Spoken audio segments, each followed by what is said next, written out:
Hi guys, my name is Ola Voice. So I decided to visit Igboya at Irra. Yes, so come with me. Tí Yorùbá bá sọ wípé bẹ̀m̀bẹ́ lóru Ọya. This is a statue representing a man playing bẹ̀m̀bẹ́.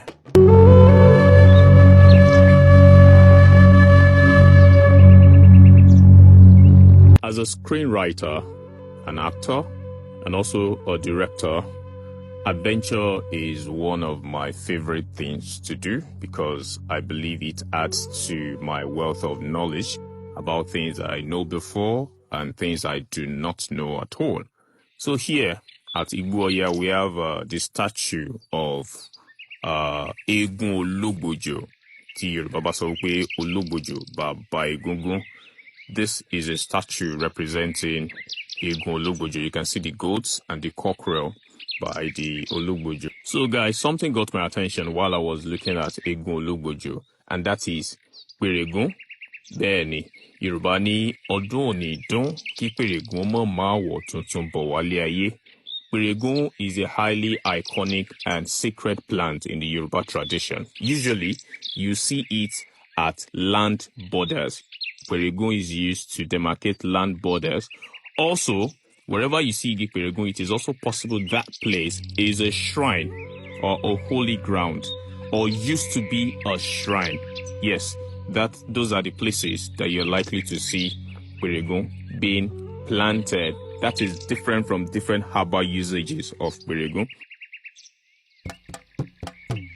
Like I said, this is a shrine of Oya to my right.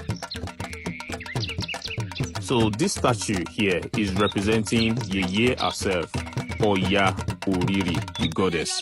Yes, as you can see, that's a sword attached to her, and that's an insignia to the fact that Oya was actually a warrior. Then you can see the children seated around her. It is also believed that she has the power to control the wind and even the rain. So here with me is Irra Eshu Alaje. Mind you, Eshu is not Satan. In fact, Eshu is also regarded as a god of wealth. Eshu is cardinal and central to the Yoruba spirituality. He intermediates between other gods and Olodumare. So he's like the one that runs errands between other gods and Olodumare.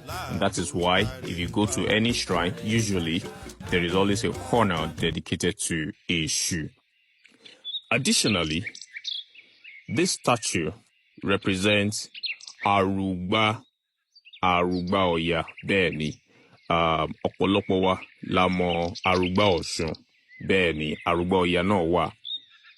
A maiden is always selected to carry the Igba Oya tí wọ́n bá ti ń ṣe ọdún Oya.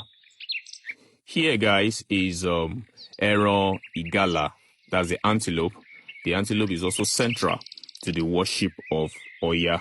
There's another animal I want to show you. Some of you are conversant with my content. I've spoken about this animal before, and that is Ẹran Ẹfọ̀n. Wọ́n ní Ọbẹ̀fọ̀n lábàtà Oyọ̀bẹ̀tì Ṣomilómukuni.